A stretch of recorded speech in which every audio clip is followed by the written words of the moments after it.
오늘 함께 은혜 받으실 말씀을 나누겠습니다. 시편 119편 65절에서 72절, 구약성경 892쪽입니다. 시편 119편 65절에서 72절 말씀, 우리 다 같이 함께 한 목소리로 합독하시겠습니다. 여호와여, 주의 말씀대로 주의 종을 선대하셨나이다. 내가 주의 계명들을 믿었사오니 좋은 명철과 지식을 내게 가르치소서. 고난당하기 전에는 내가 그릇 행하였더니 이제는 주의 말씀을 지키나이다. 주는 선하사 선을 행하시오니 주의 율례들로 나를 가르치소서. 교만한 자들이 거짓을 지어 나를 치려 하였사오나 나는 전심으로 주의 법도들을 지키리이다. 그들의 마음은 살쪄서 기름덩이 같으나 나는 주의 법을 즐거워하나이다. 고난 당한 것이 내게 유익이라. 이로 말미암아 내가 주의 율례들을 배우게 되었나이다. 주의 입의 법이 내게는 천천 금은보다 좋으니이다. 아멘. 할렐루야.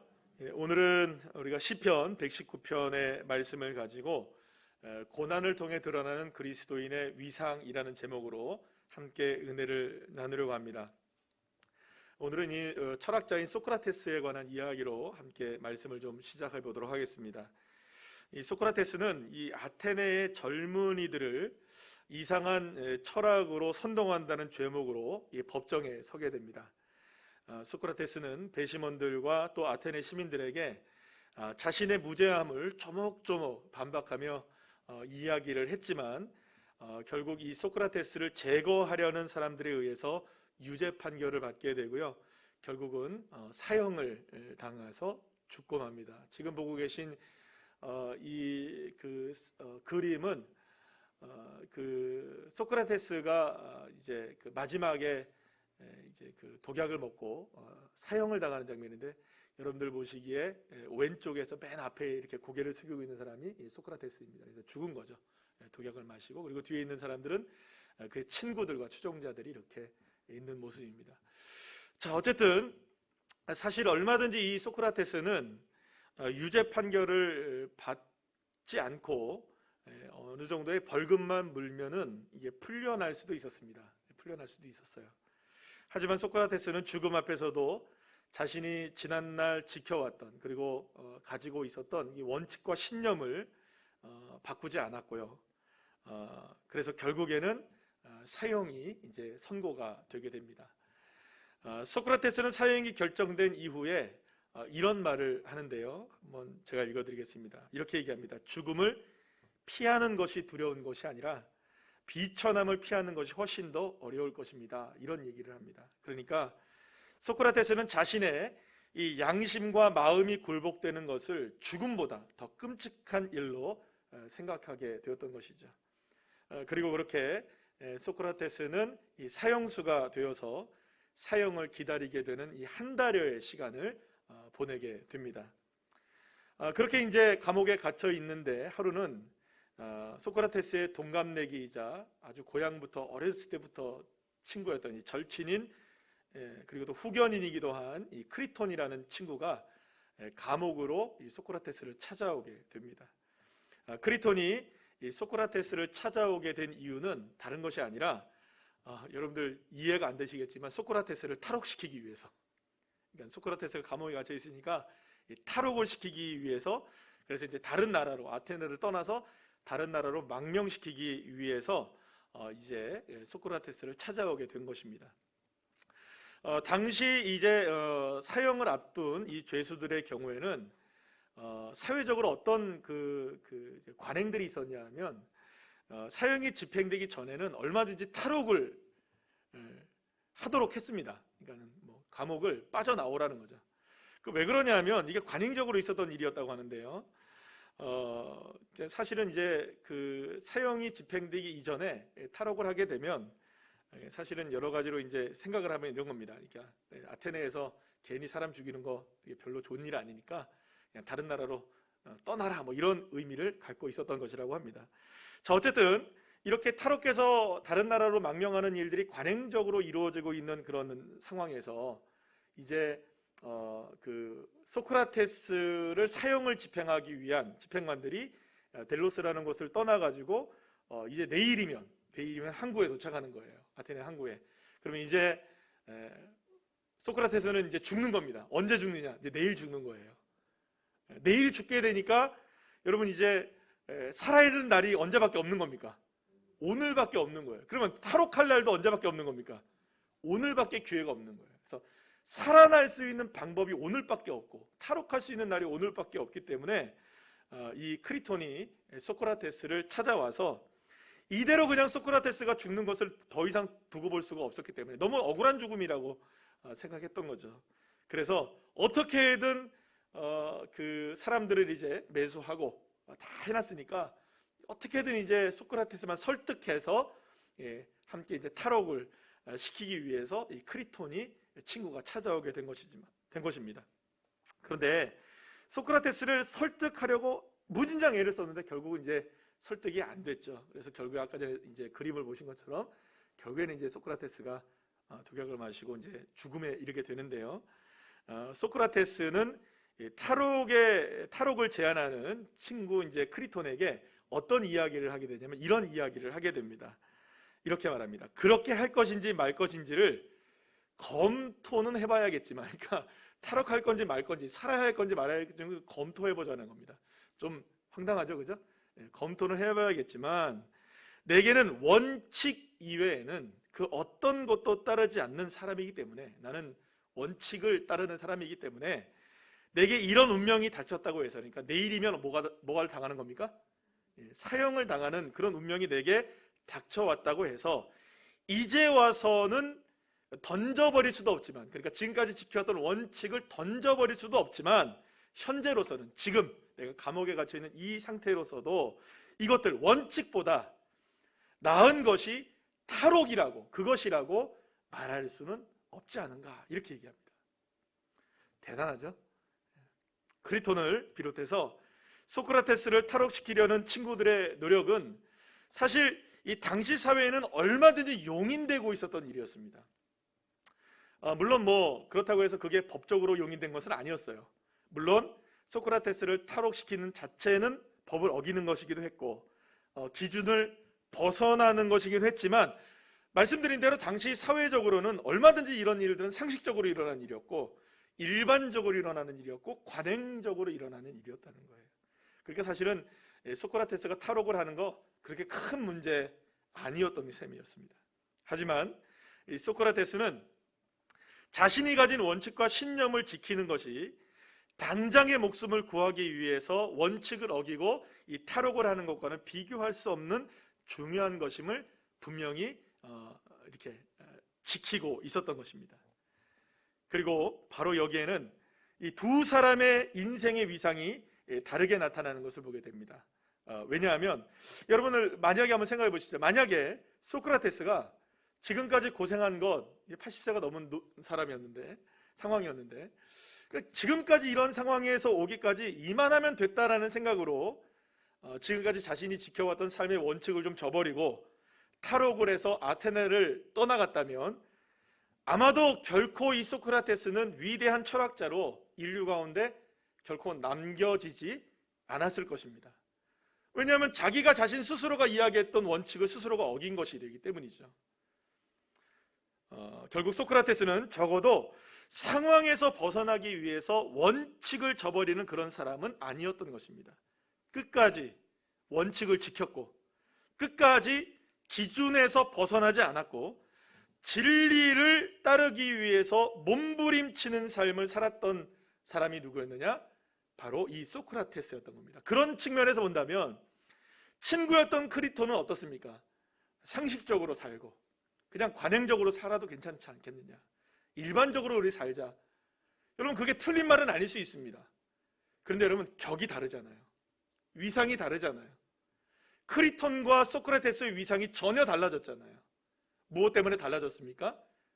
크리톤은 일반적이고 상식적인 위상이 있었다면 이 소크라테스는 신념의 원칙에 입각한 그 기준을 세웠을 때 위상이 높은 인생이 될 수 있었던 것입니다. 그렇다면 이 시대를 살아가고 있는 그리스도인들인 저와 여러분은 소크라테스가 끝까지 원칙을 지키며 위상을 지키고 격이 다른 인생을 살았던 것과 같이 어떤 상황에서도 저와 여러분은 믿음의 원칙들을 지키고 살아가고 있느냐? 이 세상 사람들이 살아가는 일반적인 삶, 상식적인 삶, 관행적인 삶을 살아가느냐? 우리는 이 삶을 돌이켜 봐야 하는 것이겠죠. 그래서 저와 여러분 모두가 다, 사랑하는 여러분, 위상이 다른 믿음의 사람들이 되시길 소망합니다. 격이 다른 믿음의 사람들. 그러니까 세상 사람들과 구별되는 남다른 격과 위상을 우리가 가지고 있느냐, 이것을 우리가 정말 생각해 봐야 하는 것이겠죠. 자, 오늘 우리가 만나게 되는 시편 119편은 신구약 성경 66권 가운데 가장 긴 장으로 그 절수가 무려 176구절이나 됩니다. 엄청나죠. 사실은 이 시편 119편을 잘 읽지 않으려고 해요. 왜냐하면 너무 길어도 너무 기니까. 그래서 지난번에 우리가 공동체 성경 읽기 할 때 시편 119편을 읽었는데 시편 119편 읽으니까 끝나더라고요. 그러니까 뭐 이거 작은 성경 한 권에 더 육박하는 그런 내용을 품고 있으니까 이게 한 호흡으로 읽기가 상당히 쉽지는 않아요. 그런데 이미 여러분들 우리 지난번에 했던 거 우리가 329절 가운데서 여러분들 찾아보시면 시편 119편의 말씀들이 몇 가지가 들어가 있는 것을 여러분들 보시게 될 거예요. 그러면 이게 굉장히 중요한 성경이라는 거죠. 굉장히 중요한 성경. 그런데 여러분, 이 176구절이 모두 몇 개의 연으로 구성되어 있느냐? 22개의 연으로 구성되어 있습니다. 그리고 각각의 연들은 몇 절로 되어 있느냐? 8절로 이루어져 있어요. 그래서 22개의 연 곱하기 8 하니까 몇입니까? 176절이 나오는 거예요. 굉장히 과학적이죠, 그죠? 그런데 더 놀라운 것은 이 각각의 22개의 연을 시작하는 첫 번째 글자가 히브리어의 알파벳 순서로 되어 있다는 거예요. 알파벳이 히브리어가 22개인데요.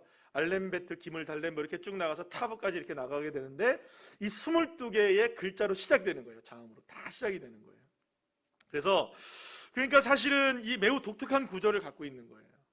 그래서 그 성경에 아주 유명한 주석가인 이 매튜 헨리의 아버지인 필립 헨리라는 분이 계시는데, 이 필립 헨리는 자녀들에게 꼭 이렇게 얘기를 했다고 합니다. 이런 얘기를 했다고 해요.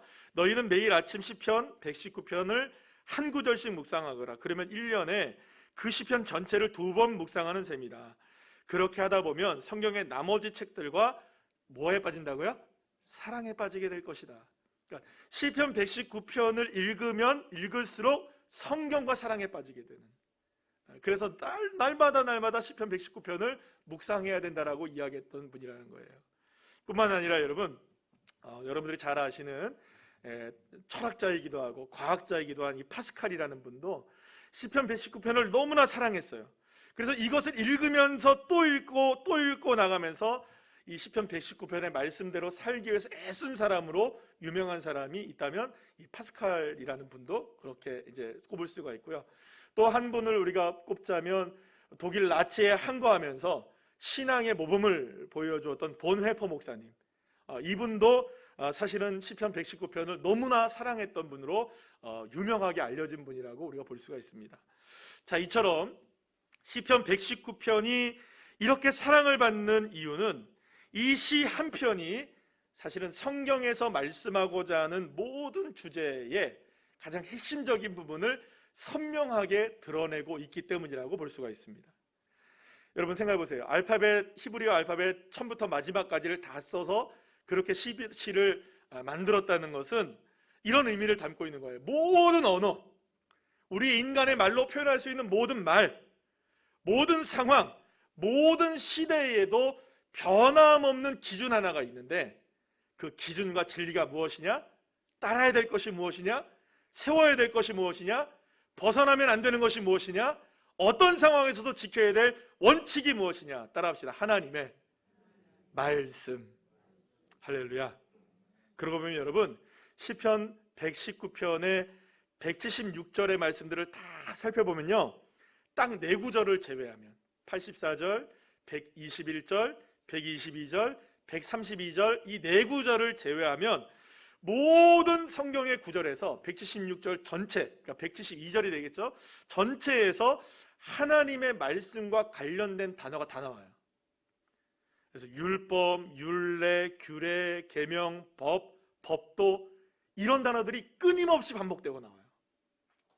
그만큼 시편 119편은 이 시를 읽는 모든 사람들이 어떠한 상황에 처해 있다 할지라도 하나님의 말씀을 삶의 기준과 원칙으로 삼아야 된다. 따라합시다. 하나님의 말씀을 삶의 원칙과 기준으로 삼아야 한다. 할렐루야. 그리고 그 기준으로 삼고 그것을 믿음으로 흔들림 없이, 어떠한 상황에서도 흔들림 없이 그 원칙을 지키며 살아가야 한다는 것을 이 시편 119편은 말씀하고 있는 것이라고 할 수 있습니다. 여기서 다시 소크라테스 얘기를 조금 더 해보려고 합니다. 소크라테스는 당시 아테네 시민들과는 말씀드린 대로 좀 격이 다른 인생, 위상이 다른 인생을 살았어요. 상식적으로 평범하게 살았던 자신의 절친인 크리톤과도 위상이 다르고 격이 달랐던 것이죠. 하지만 소크라테스의 이 남다른 격과 높은 위상은 그냥 만들어졌던 것이 아니었습니다. 그것은 어떠한 상황에서도 원칙과 진리에 타협하지 않고 끝까지 무엇을 붙잡았느냐? 따라합시다. 원칙을 붙잡았던 인생이었기 때문이었습니다. 마찬가지로 여러분, 그리스도인들 역시 어떠한 상황과 형편에 처해 있다 할지라도 우리의 원칙과 기준이 있다는 거예요. 그것은 바로 진리이신 여호와 하나님의 말씀. 할렐루야. 이 말씀을 끝까지 붙들고 끝까지 지켜나가게 될 때에 소크라테스가 원칙을 지켰을 때 위상이 달라졌던 것처럼 저와 여러분도 하나님의 말씀을 끝까지 지키고 그것을 우리가 원칙으로 고수하며 살아가게 될 때에 비로소 저와 여러분 역시 마찬가지로 위상이 다르고 격이 다른, 따라합시다. 격이 다르다. 할렐루야. 위상이 다르고 격이 다른 그리스도인으로서 이 세상 가운데 우뚝 서게 될 줄로 믿으시길 바랍니다. 자, 그렇다면 어느 순간 그리스도인의 격과 위상이 남다르게 드러나게 되는 것일까요? 시편 119편의 시인에 의하면 그때는 어느 때이냐? 바로 고난의 때, 고통의 때를 통해서 위상이 드러나게 된다고 말씀하고 있는 것입니다. 고난을 당했을 때, 고난의 시간을 보내고 있을 때 그 사람이 어떻게 그 고난에 대처하는가, 그 고난에 어떻게 반응하는가를 보게 되면 그 사람이 하나님의 자녀로서의 위상을 드러내는지, 격이 다른지 그렇지 않은지가 드러나게 된다는 것입니다. 우리가 함께 시인이 처해 있던 상황을 한번 보도록 하죠. 19절 말씀 한번 볼까요? 나는 땅에서 나그네가 되었사오니. 25절 시작. 내 영혼이 진토에 붙었사오니. 28절 나의 영혼이 눌림으로 말미암아 녹사오니. 51절 교만한 자들이 나를 심히 조롱하였어도. 61절 악인들의 줄이 내게 두루 얽혔을지라도. 83절 내가 연기 속에 가죽부대같이 되었으나. 143절 환난과 우환이 내게 미쳤으나. 사랑하는 여러분, 시인은 정말로 말로 다 할 수 없는 고난의 현장 가운데 던져져 있었습니다. 시인은 나그네와 같은 처지였다고 고백합니다. 때로는 영혼이 진토, 그러니까 먼지를 뒤집어 쓰며 살아가는 삶이기도 했다는 거예요. 그렇게 영혼이 짓눌려지기도 하고 또 영혼이 녹아내리는, 삶이 녹아내리는 그런 상황 속에 던져져 있었던 것입니다. 그뿐이 아니었습니다. 영혼의 깊고 어두운 속에 갇혀 지내기도 했고요. 악인들에 의해서 자신의 인생이 꽁꽁 묶여있는 것처럼 옴짝달싹도 못하는 그런 상황에 처하기도 했고요. 수많은 사람들이 비방을 합니다. 수많은 사람들이 조롱을 합니다. 그 조롱을 다 받으면서 살아가야 하는 정말 안타까운 인생의 시간들을 보내게 되었습니다. 때로는 안개와 같은 인생, 연기 속에 갇혀있는 인생, 그리고 불길이 자신의 인생을 휘감아 와서 가죽부대가 녹는 것처럼, 하나님, 얼마나 힘겨운 시간이었으면 내 인생이 가죽부대 같았다. 온전히 다 그을리는 거예요. 쭈글쭈글해지는 거예요. 인생이 처참하게 변화가 되는 그런 시간을 맛보게 되었다.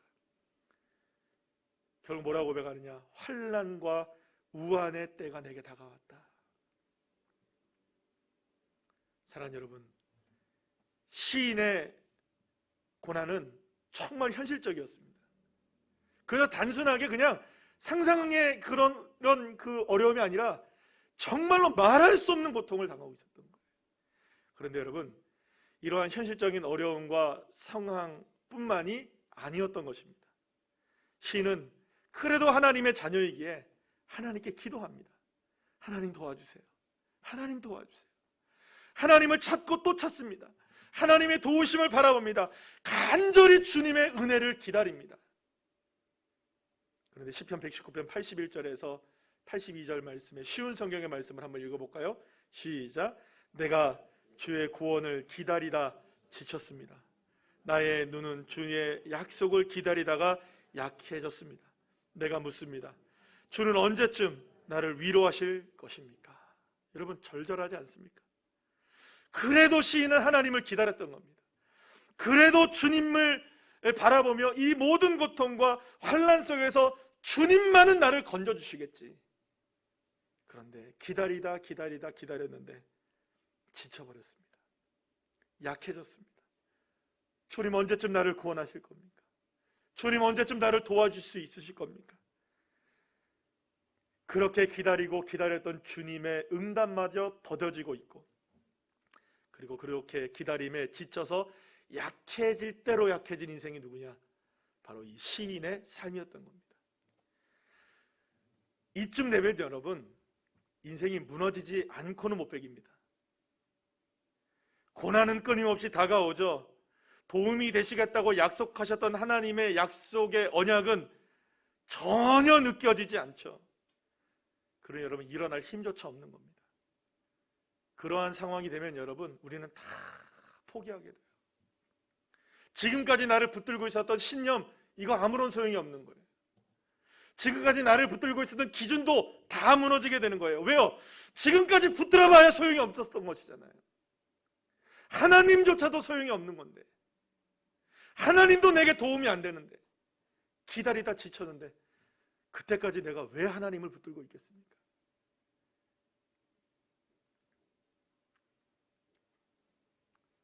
지금까지 붙들었던 모든 것들이 다 무너질 수밖에 없는 그때, 그런데 시인은 바로 그러한 상황에서 그리스도인의 진가를 드러냅니다. 이 세상들의 사람들과는 다른 격, 이 세상 사람들이 살아가는 삶의 위상과는 다른 삶을 결정하게 되는 것이죠. 방금 말씀드린 대로 이러한 상황이라면 이 세상 사람들은 지금까지 붙들어왔던 것들을 다 포기해버리고 맙니다. 또 다른 무엇인가를 이리저리 찾아 헤매게 되죠. 스스로를 합리화하게 되고, 스스로 다른 대안을 찾게 되고, 기준을 바꾸고 새로운 것들을 찾으려고 합니다.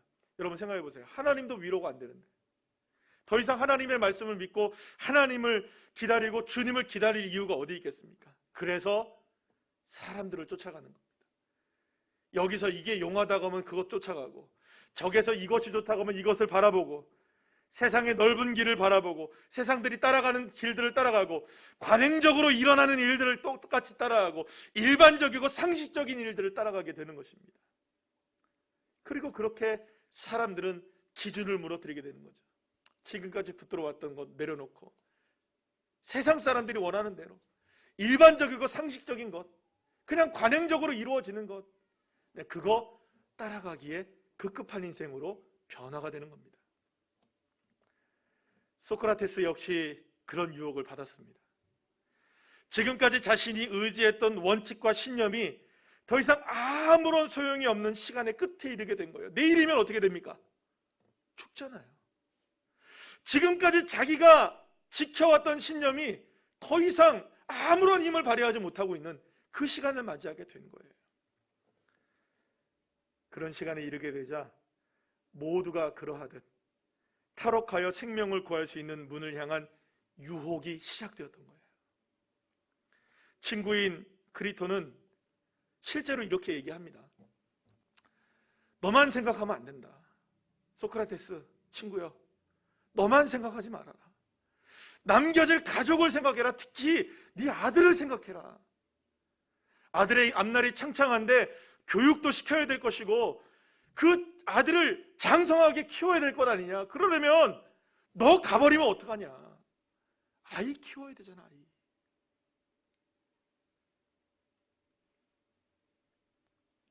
또 이렇게 얘기합니다. 또 자신만 너만 생각하면 안 돼. 지금까지 사실은 소크라테스를 돕기 위해서 많은 사람들이 노력을 했거든요. 특히 여러분 생각해 보세요. 얼마 돈만 조금만 있으면은 벌금만 내고도 풀려날 수 있었어요. 그리고 탈옥을 하기 위해서 돈을 좀 이렇게 써버리면 얼마든지 탈옥도 가능했던 상황이었어요. 그런데 여러분 나중에 이게 크리톤이 이렇게 얘기하는 거예요. 야 친구야, 만약에 네가 이대로 그냥 가버리면 우리 친구들은 남게 되는데 너 하나 탈옥시키지 못했다고, 돈 아까워서 너를 탈옥시키지 못했다고 우리가 비난받는 건 어떡할래? 친구들의 비난을 감수하고서라도 너 그렇게 결정할 거야? 제발 제발 너 혼자만 생각하지 말고 우리 친구들도 생각해. 그리고 또한 얘기합니다. 아테네 사람들 모두가 다 너 이만하면 됐다고 생각하는 거 아니야? 이만하면 고생했다고 생각하고 있어. 모든 사람들이 이만하면 됐다고 생각하니까, 다수가 그렇게 생각하니까 더 이상 고집 부리지 말고 살 길을 좀 찾아라 친구야. 소크라테스한테요 여러분 이렇게 이야기를 해요.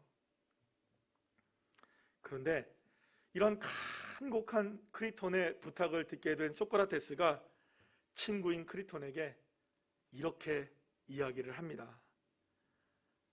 내게 이런 운명이 닥쳤다고 해서 이제 와서 던져버릴 수도 없지만 이전에도 그랬던 것과 똑같은 것들로서 받들며 존중하겠네. 뭘 존중하겠다는 겁니까? 원칙을 존중하며 살겠다. 올바르지 못한 것으로 영혼이 망가진 상태로 우리가 살 가치와 보람이 있는가? 사랑하는 여러분, 소크라테스는요 자신에게 주어진 절망적인 상황 속에서도 마지막까지 원칙을 타협하지 않았던 것입니다.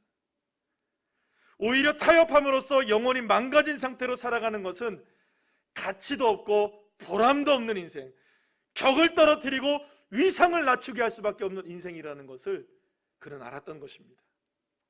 비록 단 하루밖에 남지 않은 삶이라 해도 이전과 똑같이 내가 지켜왔던 원칙 지키고 내가 지켜왔던 10년 지키며 살아가겠다.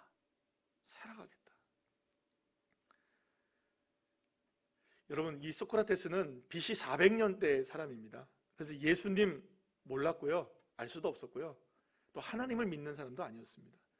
근데 뭐 소크라테스를 좋아하는 사람도 있고 사실은 뭐 싫어하는 사람도 있겠지만, 마치 이 소크라테스는 우리가 볼 때 딱 보면요 여러분 마치 예수님처럼 보여요.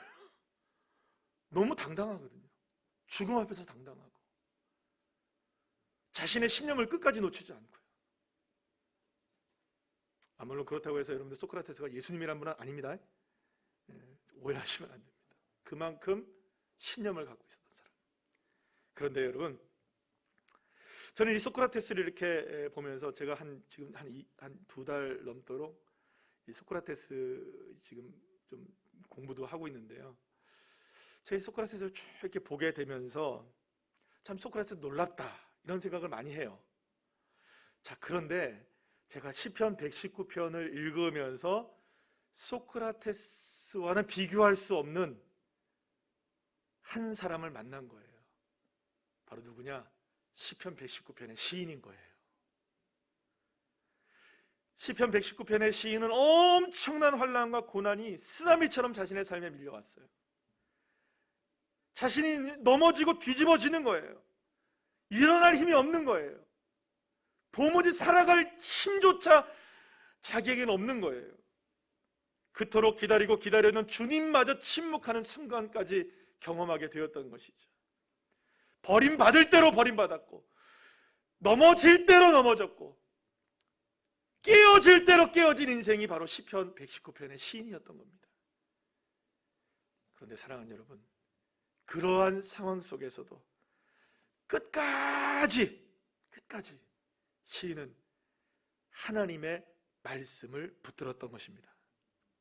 오히려 그러한 시련의 깊이가 더 깊어지면 깊어질수록 더욱더 주님의 말씀을 붙들고 주님의 말씀으로 다시금 세워지고 일어나 주님을 찬양하기를 소망했고, 할렐루야, 더 주님을 갈망하는 사람, 고난의 깊이가 강해지면 강해질수록 더 강력하게 하나님의 말씀을 자신의 삶의 기준 삼아 세우기를 원했던 사람.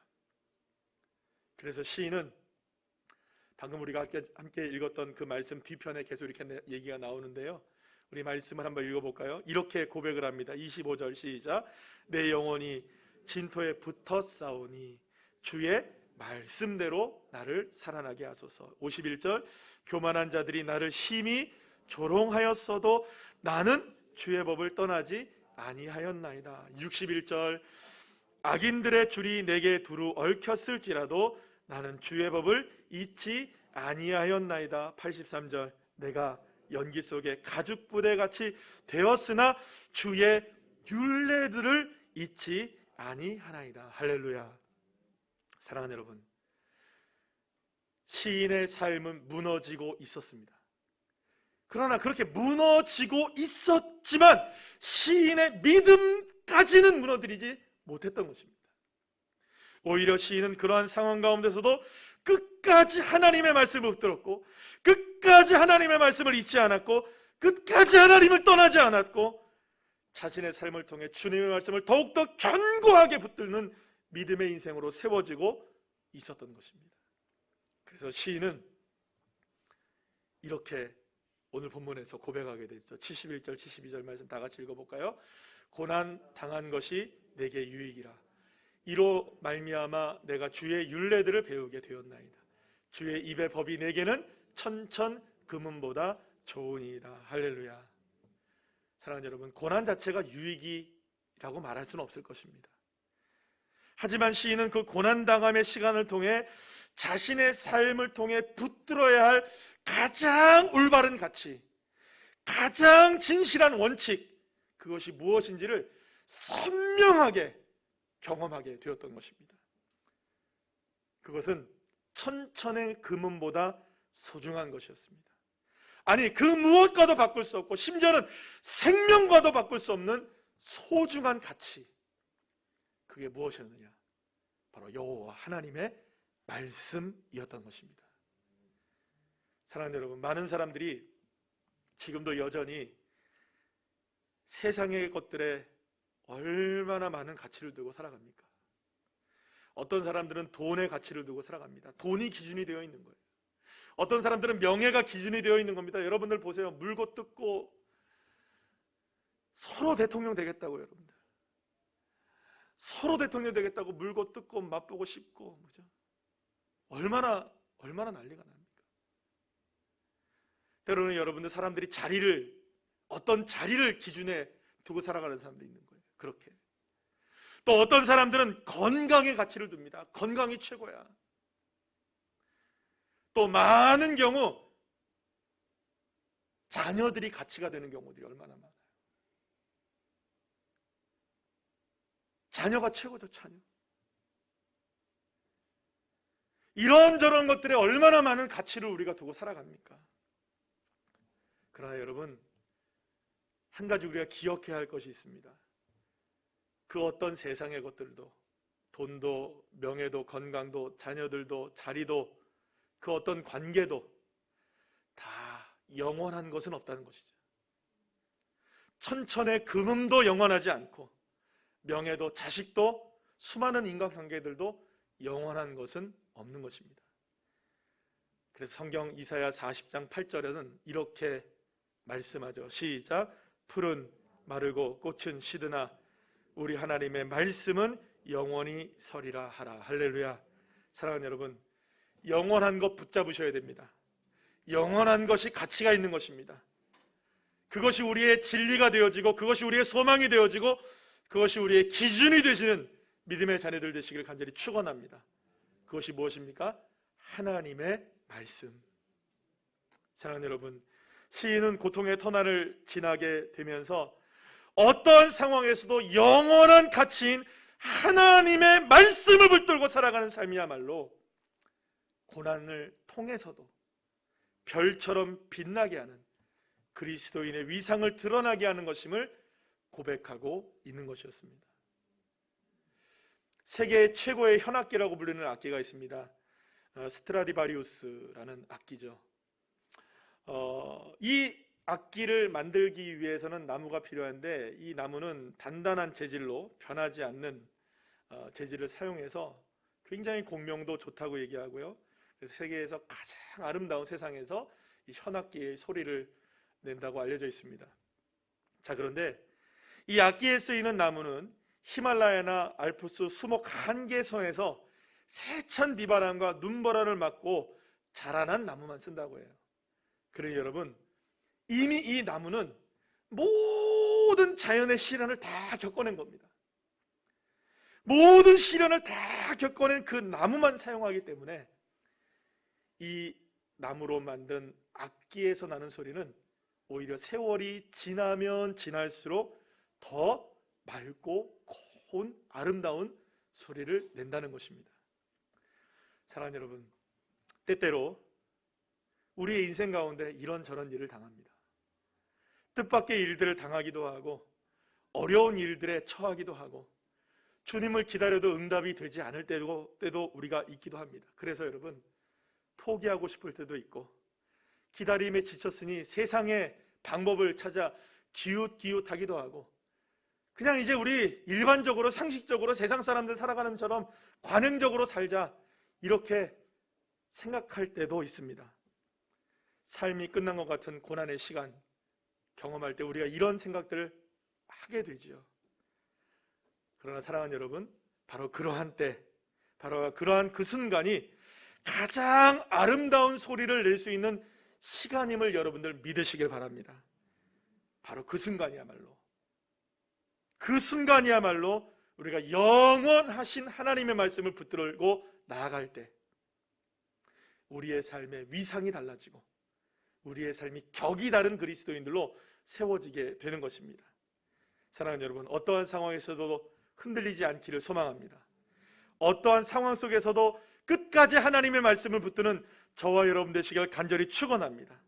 그렇게 주님의 말씀을 붙들고 살아가는 그리스도인이 될 때 오히려 이 고통은, 우리가 경험하고 있는 수많은 어려운 일들은 오히려 격이 다르게 하는, 위상을 다르게 하는 명품 인생으로 만들게 하는, 할렐루야, 그런 시간이 되어지는 것입니다.